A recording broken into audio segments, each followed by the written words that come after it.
morning, good day. Welcome back, students, to Mr. Lawhon's AP European History class. What we've been talking about in class recently is the Renaissance in Italy. And we've seen kind of what Renaissance society was like. We've seen the different social divisions in Renaissance society. We've learned what humanism is. And then yesterday, what we learned about was what art was like in the Renaissance, the characteristics of this new art, and how it was a little bit different than medieval art. Well, today we're going to switch gears and we're going to talk about how Italy's Italian city-states are going to decline. Now, real quickly, guys, I don't know if you've noticed this, but we were talking about England and France, but now we're talking about Italy, guys. Italy has been #slaying the European scene, okay? All of the coolest stuff, the coolest ideas, all of it is coming out of Italy. But you're going to see, though, they're about to slowly fall apart. And what we're going to find out today is why. What factors are going to cause Italy to start declining? So pause if you need to, guys, and let's jump into this crazy whirlwind of betrayal and intrigue and corruption and all kinds of things. Okay, so guys, let's talk about Italy's political decline, and let's talk about why they declined. So, bottom line is, guys, the French are about to invade Italy, but you might think, why would the French invade Italy? Well, guys, hold on to your seats because it's about to get really crazy here with different tales of this guy betraying this guy and this guy allying with this guy. Bottom line is, French invading Italy is going to lead to its decline, okay? Spoiler alert, but let's dive into this. All right, so real quick, how unified were the Italian states before the French come in and invade? Well, guys, Italian city-states were pretty much independent of themselves. If you remember, I told you in the early notes that every state is like its own city, and every city is like its own state. They have their own governments, they have their own armies, they have their own rulers, they have their own ideas, and they're all controlled by different people. Now, is there some sense that, there's this Italian national identity? Not really yet. It's kind of like the French before the 100 Years' War, how they were fighting with each other, and the 100 Years' War gave them a brief moment of identity, like, hey, we're not English, we're French, right? Well, Italians don't have that. Okay? Italians are pretty divided, although they do understand that they're next to each other, they trade with each other, they speak pretty much the same language, or at least dialects of the same language. And guess what, guys? They're all Roman Catholic, right? So, they were independent, but they had this history of if an invader ever came in, they would unify to fight the invader. For instance, in the 1400s, these guys called the Ottoman Empire are going to always try to invade the area, and that's when the Italian city-states kind of unite to fight off the Ottoman Empire. We'll talk about them later. But anyway, they're independent, but at times they have unified. Now, Milan and Naples were kind of enemies. But once again, they joined with Florence in the 1450s. So you have this idea of even though these guys don't like each other, they do have some kind of unity. And there were basically two alliances. You had Milan and Naples, even though they didn't like each other, they joined with Florence in the 1450s and they had an alliance. And they allied against Venice and the Papal States. So Venice is up at the top and the Papal States are kind of there in the middle. And they kind of allied. So you've got these weird alliances, which are kind of reminiscent of later things like World War I, where you have alliances that cause problems. But bottom line is, like I said, they're kind of unified and kind of divided. But something's about ready to happen, guys, that's going to make things even worse. This guy's name is supposed to be highlighted green, guys. Maybe I was lazy. Maybe I was half awake when I did these notes. I don't know. But in Milan, this guy named Ludovico il Moro comes to power. Now remember, I just told you that Milan and Naples joined together with Florence in this alliance, but remember, they don't like each other. And when Ludovico il Moro comes to power, he feels threatened by Naples. Why? Because they've all had this bad beef with each other as far as Milan and Naples. So he is going to make a huge mistake, and he realizes it later. But because he's beefing with Naples, he's going to call in the French to have his back. Now think about this. You are calling in a foreign power, the French, to come help you out fight another Italian city-state. Why is that a bad idea? Well, guys, they totally underestimated, that's redundant. They underestimated just how desperate the French were for land and power. So guess what happens? Well, the ruler of France at this point is Charles VIII, okay? So Charles VIII, guys, gets called in to help Ludovico il Moro in his beef against the city-state of Naples. So what's going to happen is, guys, France, backstory here a little bit, France had actually ruled Naples in the 1200s. So they had some claims to Naples, but they also had claims to Milan, all right? Now, Ludovico il Moro didn't realize that the French royalty had claims to Milan or parts of Milan, so he didn't kind of realize that. But France had claims to both Naples and Milan. So guess what? When the French are invited in to deal with an Italian fight, what are they going to do, guys? Well, you know what they're going to do. They're going to stake their claims. They're going to take over their claims.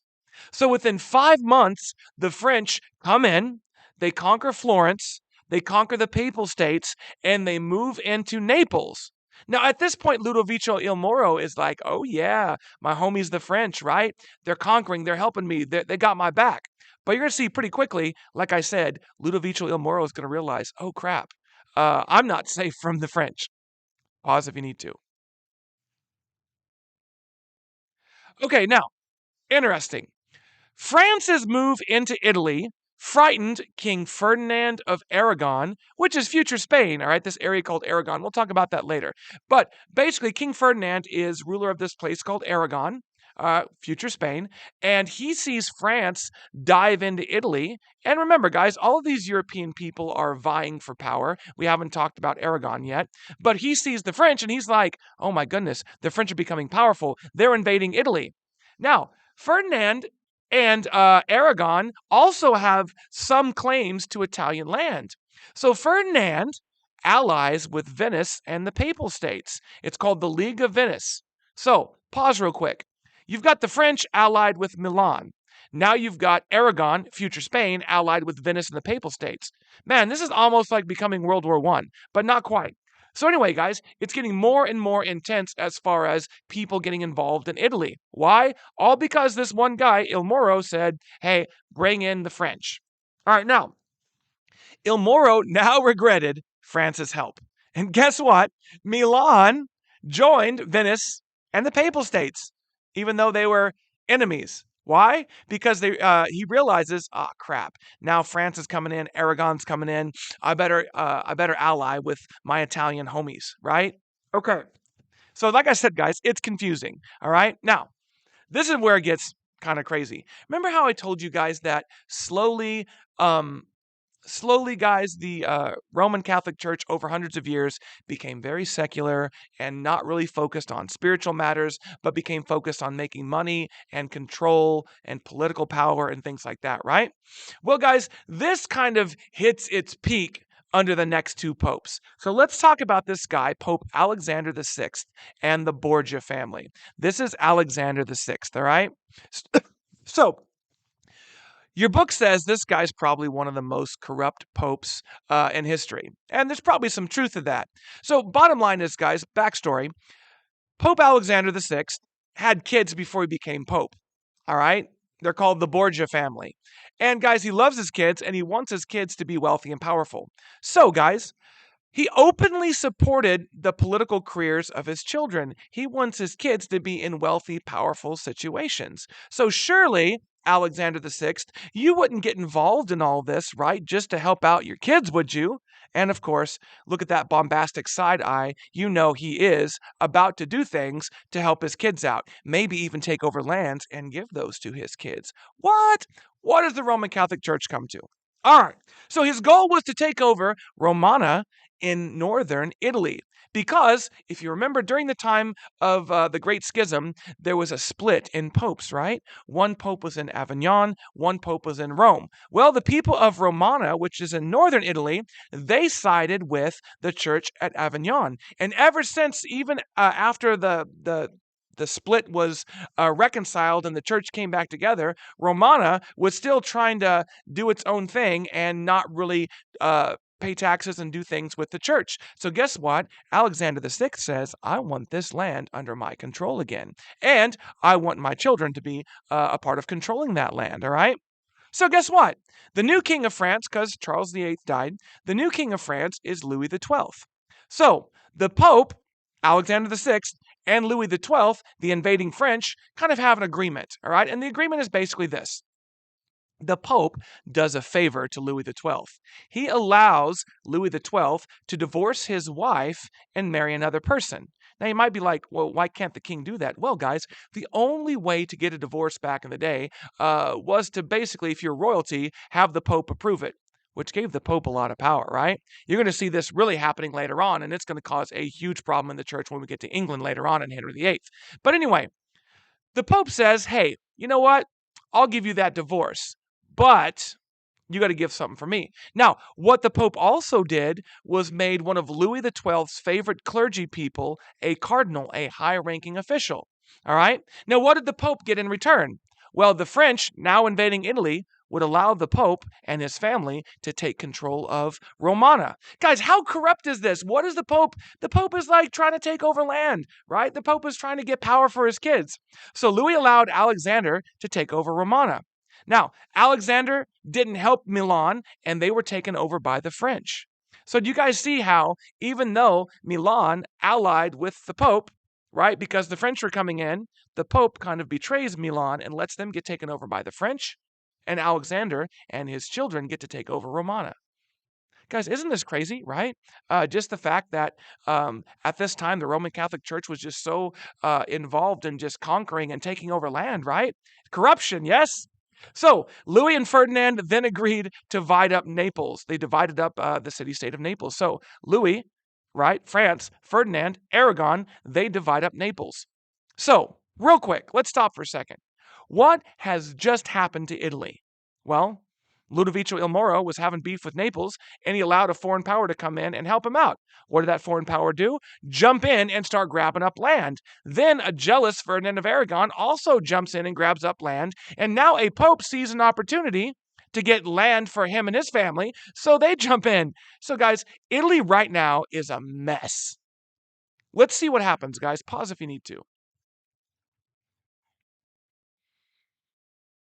Well, Pope Julius II comes to power. All right. Now, was Pope Julius II a little corrupt too? Oh, yeah, guys. All right. We're going to talk about this in just a second. But anyway, so he looks very sad in this picture. I don't know. And he looks kind of like Santa Claus. But anyway, he came after Alexander VI, but he is an enemy, rivals of the Borgia family. You see, guys, how all these popes have other motives besides just being the pope and nurturing spirituality and teaching people about Jesus, right? They've got other motives. So with his allies, Julius II, when he comes to power, retakes Romana from the Borgia family. Like I said, he had beef with Alexander VI.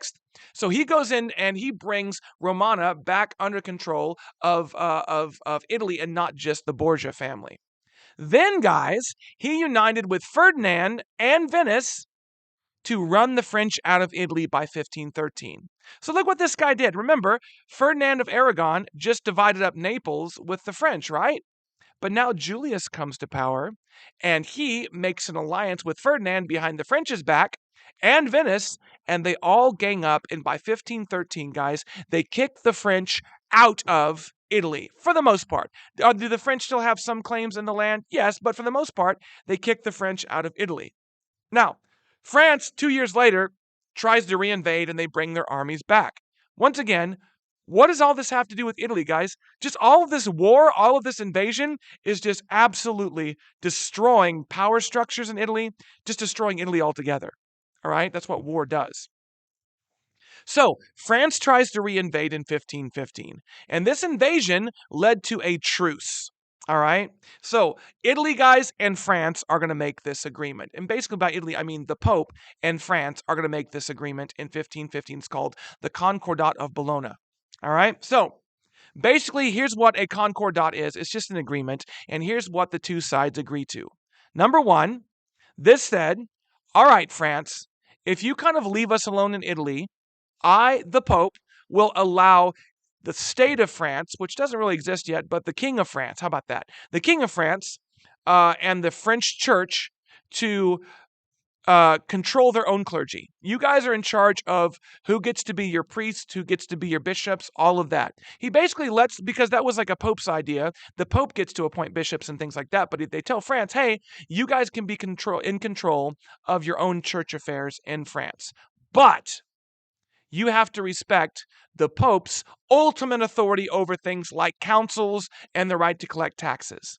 Now, you might think, well, what does France get out of getting to control who their bishops and things are? Guys, that's a lot of power. Remember, guys, religion and controlling the minds of the people at the bottom is power. And if you get to put the religious leaders in power in the church in your area, then that gives you a lot of power. So that is like the agreement. France will kind of leave Italy alone, except for a few areas they're going to keep controlling.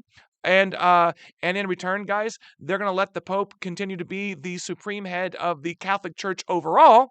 But in France, they get to kind of do their own thing, but they ultimately respect the Pope and the Catholic Church. This pretty much makes sure that France is going to remain Catholic for a very, very long time. Okay? Pause if you need to. Man, guys, this is some crazy, confusing stuff, right? Well, it doesn't go unnoticed by Renaissance humanists, all the corruption and all the stuff going on, all right? So, guys, now, bottom line is look, the church has become very, very secular. Remember, secular means you're not really concerned with religious ideas. Now, guys, that's the whole point of the church. The whole point of the church is to spread the message of Jesus and help people, right? But they haven't done that. They're worried about collecting taxes, owning land, fighting wars with invading forces, guys. It has become the opposite thing that it's supposed to be. And that does not go unnoticed by some. Now, here's the problem, though. If you speak up against the church, what might happen? You might end up like John Hus and get burned at the stake, right? So, here's the deal. One of the earliest critics in the Renaissance of the church was this guy named Desiderius Erasmus. Now, Erasmus, guys, was a humanist and a theologian. A theologian is a student of theology or a Bible student, a religious student, okay? And guys, Desiderius Erasmus is going to criticize the church, but he's going to kind of do it anonymously. Now, why might you do it anonymously? So that you don't, get arrested and burned at the stake. So you guys know how people on Instagram have like a spam account. So you can post things without people knowing who you are, and you can like people's posts and follow people without people knowing who you are, right? That's kind of what writing anonymously does, all right? So he doesn't put his name to it, guys, but he writes all of these things that we now know are Erasmus writing. And what he does is he criticizes the church and Julius II for not meeting the spiritual needs of the people. He says they're too focused on money, they're too focused on power. Now he's doing this anonymously, all right? He's got like a little spam account in his papers. I don't know how you have a spam account in your papers. Let me tell you something funny. One time, Desiderius Erasmus rolls up to the Vatican, right, the church at Rome, and they have a bullfight going on. And Erasmus just shakes his head like you guys know what a bullfight is, right? It's back, it's like a traditional Spanish thing where, you have these people fight a bull. It's huge entertainment, right? And imagine you're this guy, all right, you're a student of the Bible, and you walk in and the Pope is running this like side hustle of having bullfights at the church. So you can imagine how he thinks the church has kind of lost its path. Now, one of the funniest things he did, guys, was he wrote this work called Julius Excluded from Heaven. Now, like I said, he did this anonymously. So that, he's criticizing Julius. And basically, it's this whole story, fictional story, about Julius dying and going into heaven and trying to convince St. Paul or St. Peter, one of the saints, one of the apostles, he's trying to convince them, hey, you should let me into heaven. And then at the very end, guys, Julius does not make it into heaven. So he's criticizing the church, right? He's saying, look, Julius is not a good pope. The church has lost its way. All right. Now, why is all this important, guys?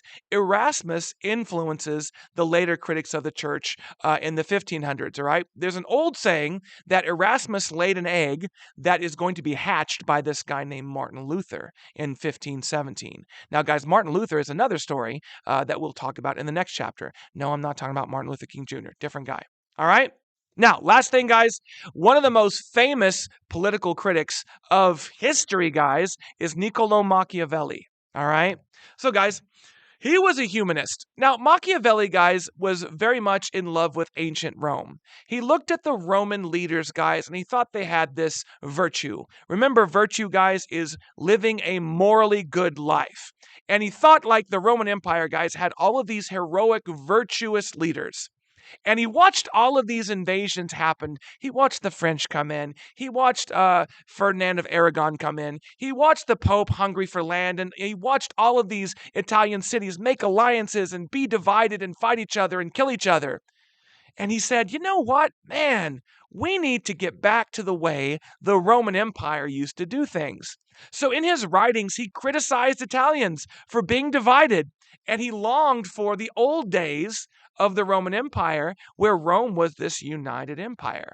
Now, if you really study the Roman Empire, they were pretty divided too, like politically. But basically, he argued, man, why are Italians like killing each other? This is stupid. We should all be unified like back in the days of the Roman Empire. And one of the most famous things that Machiavelli writes is called The Prince. Now, if you just read The Prince, we'll read parts of it, but if you just read The Prince, it sounds like he's saying that the best rulers are ruthless and people that totally dominate and control the peasants at the bottom and all the people. You have to be ruthless and terrifying to control your people. Now, some people argue that he was being sarcastic. All right, satire. Like he didn't really mean what he was saying. He was making fun of that's what the Italians were at his time. And the reason they say that he's not being serious about ruthless rulers because he believed in the republic, which is electing leaders to to vote for you. Okay. So, but bottom line is, guys, he writes this work, The Prince, and it criticizes, it's either a criticism of the Italian city-states all vying for power and betraying each other, or, guys, it is supporting the idea that, look, if we want to be united like the Roman Empire, we've got to have strong, ruthless, powerful leaders. But anyway, what you see, guys, is this whole betrayal and all this confusion does not go unnoticed by humanists. They write about it and they criticize it. And Erasmus, guys, is going to lead to people really criticizing the church later. Guys, at the end of the notes, I will see you in class.